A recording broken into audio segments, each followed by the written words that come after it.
মা, মা, ও মা, কোথায় তুমি? কি হয়েছে বাবা? কিছু খেতে দাও তো মা, অনেক ক্ষুধা লেগেছে। হ্যাঁ বাবা, তুই হাত মুখ ধুয়ে খাবার ঘরে বস, আমি খেতে দিচ্ছি। আচ্ছা মা।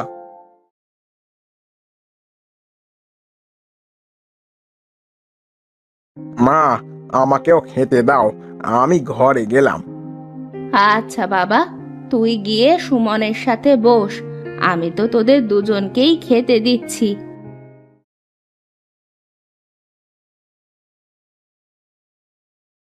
নে বাবা, তোরা দুজনে খেয়ে নে। মা, তুমি বাবাকে বলে আমার কিছু পয়সা নিয়ে দাও, আমি আমাদের পুকুরটাতে মাছ চাষ করব। এখন তো তোর বাবার হাতে পয়সা কড়ি নাই, এবার চাষবাস তেমন ভালো হয়নি। তুই বরং তোর বাবার সাথে গিয়ে চাষে সাহায্য কর। এবার ভালো ফসল হলে তারপরে না হয় তোর বাবাকে বলে তোকে কিছু পয়সা নিয়ে দেব। তুমি সব সময় আমার সাথে এমন করো মা, আমি কিচ্ছু জানি না। আমার টাকা লাগবে মানে লাগবেই। এত যখন টাকা দরকার, তাহলে বাবার থেকে না নিয়ে টাকা রোজগার কর গিয়ে যা। হ্যাঁ হ্যাঁ, করব। একদিন ঠিকই টাকা রোজগার করব, দেখো তোমরা।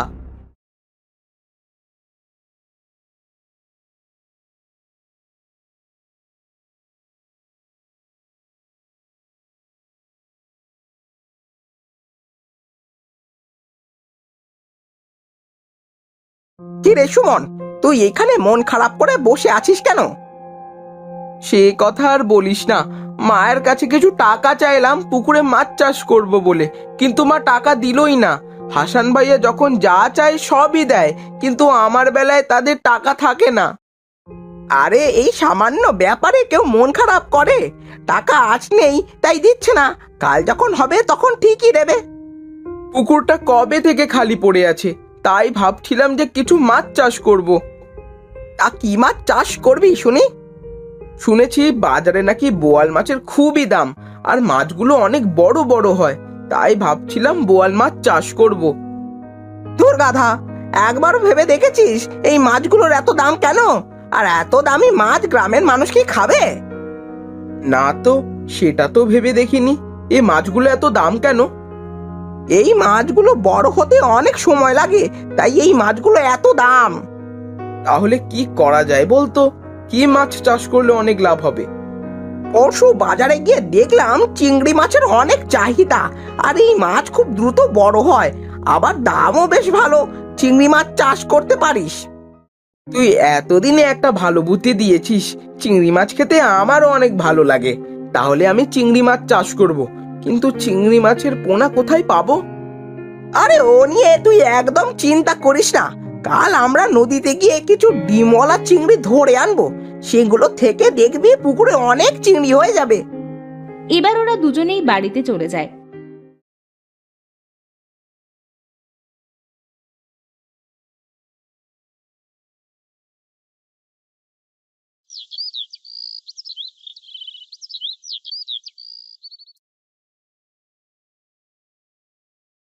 রাসেল, রাসেল, কোথায় তুই? বের হয়ে আয়। সুমন, তুই এত সকাল সকাল চলে এসেছিস যে? আরে, আমার তো সারা রাত ঘুম আসেনি। সারা রাত চিন্তা করেছি কখন সকাল হবে আর চিংড়ি ধরতে যাব। সবই ঠিকই আছে, কিন্তু আমি তো এখন পিসির বাড়িতে যাব, আমি তো তোর সাথে যেতে পারছি না। তুই বরং একাই চলে যা, আমি বলে দিচ্ছি তুই কোথায় গেলে ভালো চিংড়ি পাবি। ঠিক আছে, তুই বরং তাই বল আমাকে। আমাদের গ্রামের পাড়ে যে ছোট নদীটা আছে, তুই ওই নদীর ওপারে গিয়ে পশ্চিমের দিকে কিছুটা গেলেই একটা বড় ডোবা দেখতে পাবি, সেখানে অনেক চিংড়ি পাওয়া যায়। ঠিক আছে, আমি তবে চিংড়ি ধরতে গেলাম। তুই পিসির বাড়ি থেকে ঘুরে আসলে দেখা হবে। যা না যা, গেলেই তুই রাক্ষসের পেটে যাবি।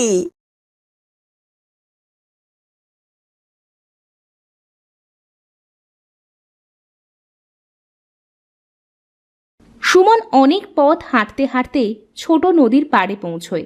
তারপরে সে একটা নৌকায় করে নদীর ওপারে চলে যায়।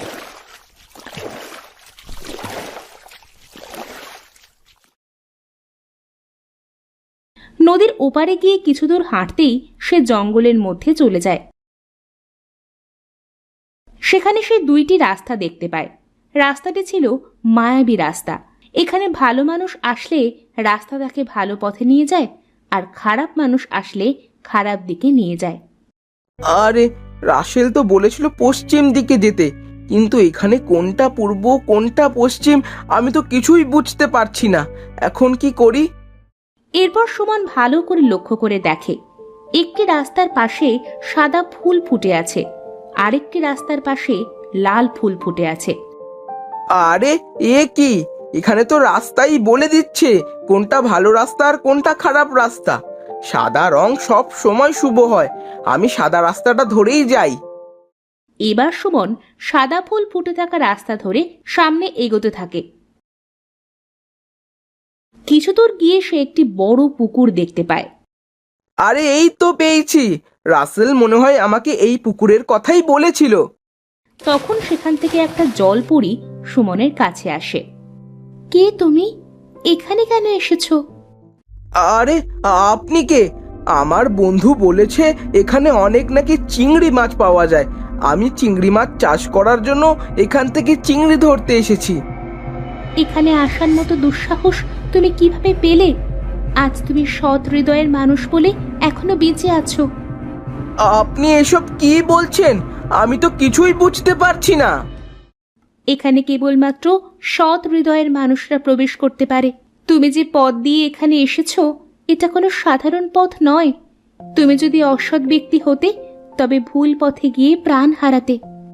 কিন্তু আমার বন্ধু তো বলেছে এখানে অনেক চিংড়ি মাছ পাওয়া যায়। হ্যাঁ, আমি তোমাকে চিংড়ি মাছ দিতে পারি, কিন্তু মাছের রহস্য কাউকে বলতে পারবে না। আচ্ছা, ঠিক আছে জলপরি। আচ্ছা ঠিক আছে, এই নাও, তুমি এই চিংড়িটা নিয়ে যাও। দেখবে এই চিংড়ি থেকে তোমার পুরো পুকুর ভর্তি চিংড়ি হবে।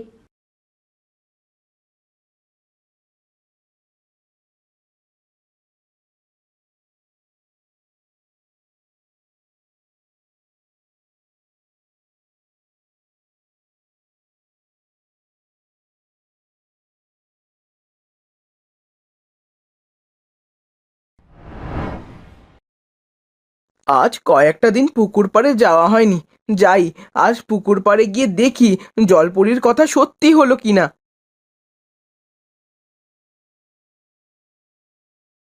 সুমন পুকুর পাড়ে গিয়ে দেখে তার পুকুর ভর্তি চিংড়ি মাছ লাফালাফি করছে। এই দেখে সুমন অনেক খুশি হয়, আর এই সব রাসেল দূরে দাঁড়িয়ে দেখছিল। আরে, এ কি? সুমন ওখান থেকে বেঁচে ফিরলো কিভাবে? ওর কাছে গিয়ে দেখতে হচ্ছে তো বিষয়টা।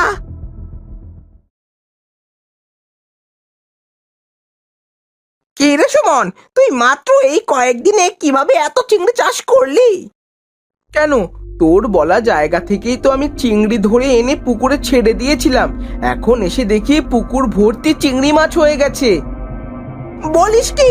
আমি তো জানতাম ওখানে চিংড়ি মাছ পাওয়া যায়, কিন্তু এরকম অদ্ভুত চিংড়ি পাওয়া যায় তা তো জানতাম না।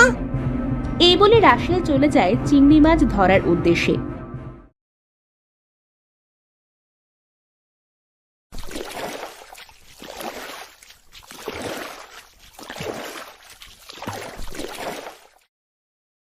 এরপর রাসেল নদী পার হয়ে সেই মায়াবী রাস্তার কাছে পৌঁছে যায়। সে দেখে সেখানে একটি মাত্র রাস্তা আছে। সে আর কিছু না ভেবে রাস্তা দিয়ে এগোতে শুরু করে। কিছু দূর যাওয়ার পরে একটা পুকুর দেখতে পায়। আরে, ওই তো পুকুর পাড়ে একটা নৌকা বাঁধা রয়েছে। যাই, নৌকায় করে মাছ ধরে নিয়ে আসি।